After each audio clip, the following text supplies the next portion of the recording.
Hey everybody, it's Tim, and it's time for me to give you an update on the 1941 Slat Grill project. It's done. No, I'm kidding. That's just my GPW. So if you you like my videos, go ahead and like and share. If you don't like my videos, well, just keep your negativity to yourself. Nobody likes to hear that stuff.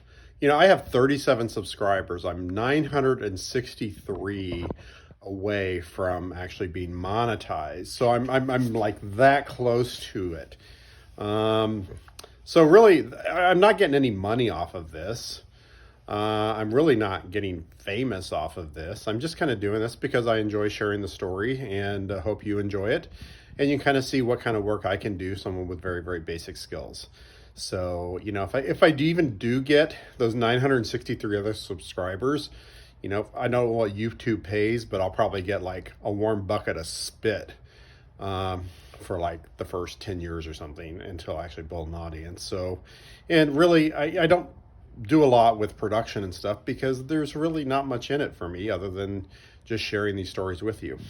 So lot's been going on with the project here, quite a bit.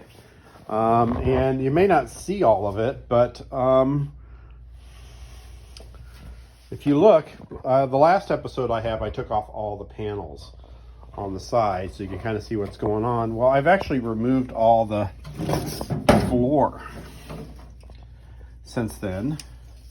You can kind of see what's going on. This is the passenger floor. There was sheet metal that was put over this galvanized sheet metal, which I have since removed. So that's gone. And over here, I actually cut that hole to remove the gas tank bracket to rebuild it. I'll show you that in just a minute.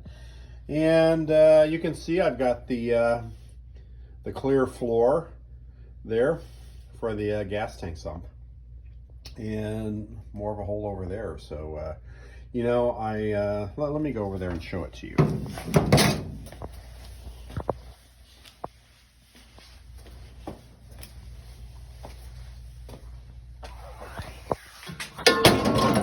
Great, I knocked off something. Okay, here we go.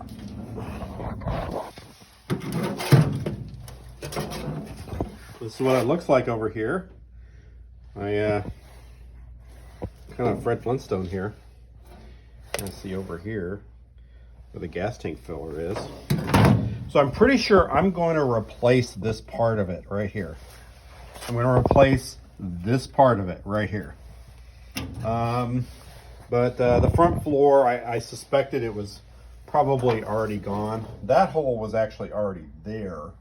When I opened it up, you can see where I cut that out. Also notice that the surprise I had is that the riser on the driver's side fender well is pretty much gone. So that's not good.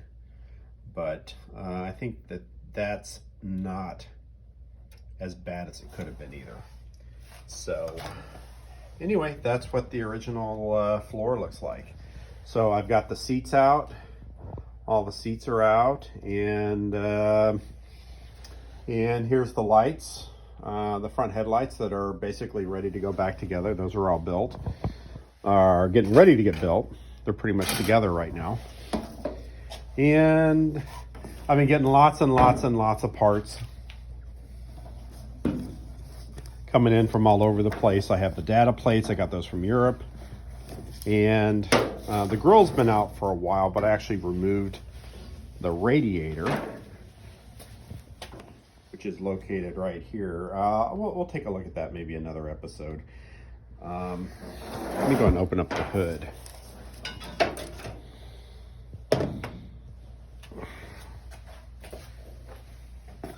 Let's move this thing I knocked over.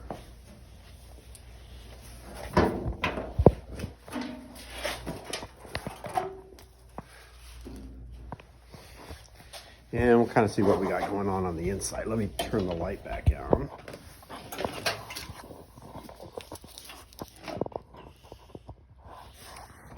All right, we have light again. He said, "Let there be light." So here's kind of the what it looks like on the inside. And I took the incorrect voltage regulator off. There's a couple holes that need to be filled over here. I think the parts are all in pretty good shape. Here's the Slat grill, battery tray. The top of those are super weak. I've already fabricated replacements for that. Here's maybe a little closer look at the Jenny. And I've actually removed the air cleaner, so I'll probably show that to you at some point later on. And just slowly kind of tearing it down. And the curious thing that happened is when I removed the radiator, there was actually coolant in there. Not a lot, but there was a little bit in there. And I know it was coolant, which I'm glad of. Probably maybe half a gallon's worth that came spilling out. And so I guess that's a good sign. I'm still not sure about the status of the motor yet, so that's to be determined.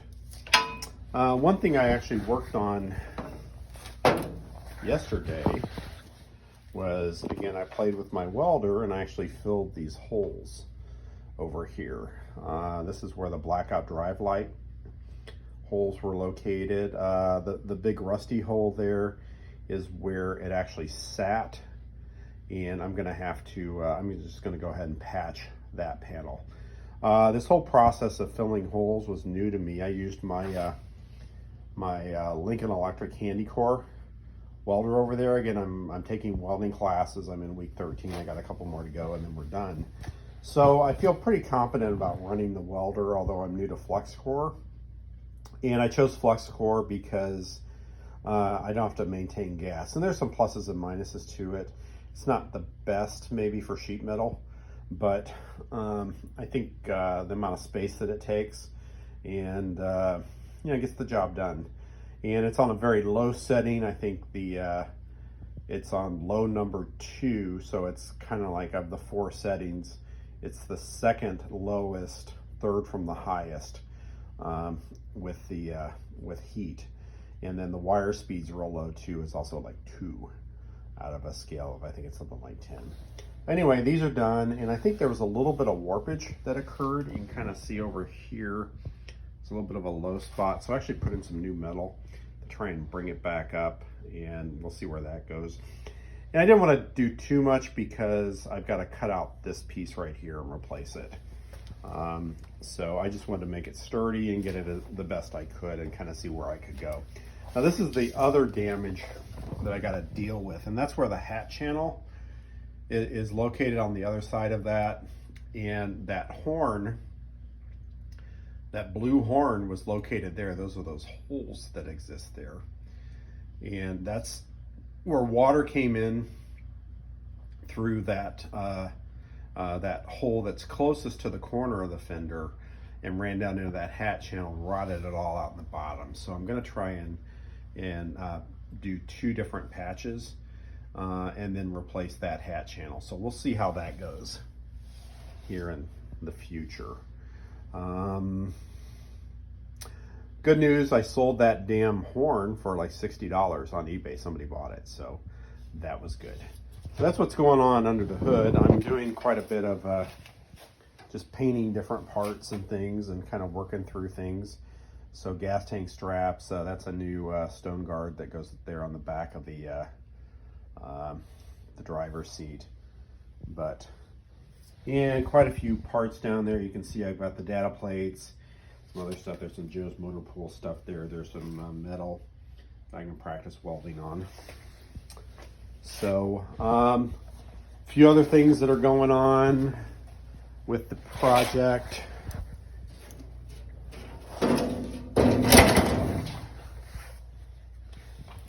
Yeah, the panel hooks basically ready to go back together. And I've got that whole pile of things. I'm actually getting things ready to go to the sandblaster. I'll probably take those all the seats and the hood and maybe one of the fenders while I repair the other one. So anyway, the project, it's moving along here, and I'm working on it probably about 12 to 20 hours a week, depending upon the week and what else is going on. And if I got any other competing events on the weekends and things. But, my girlfriend made a really good point about this Jeep. And when you look at, you get a Jeep like this and you see crappy welds and sheet metal panels and stuff like that covered on there. I think she said something very insightful, and she said, you know what, this Jeep was loved. Somebody loved this Jeep enough to do that to it, to put those panels in there rather than just letting it sit and rot out. They wanted to keep using it, and they maybe didn't have the resources to fix it properly, so they put all of this sheet metal all over it, on the sides, on the floor, things like that, so they could keep using it. And she's like, you know, it's pretty clear that this Jeep was loved. And I have to agree with her. So anyway, that's what's going on with the project. And, you know, I'll catch you on the next one.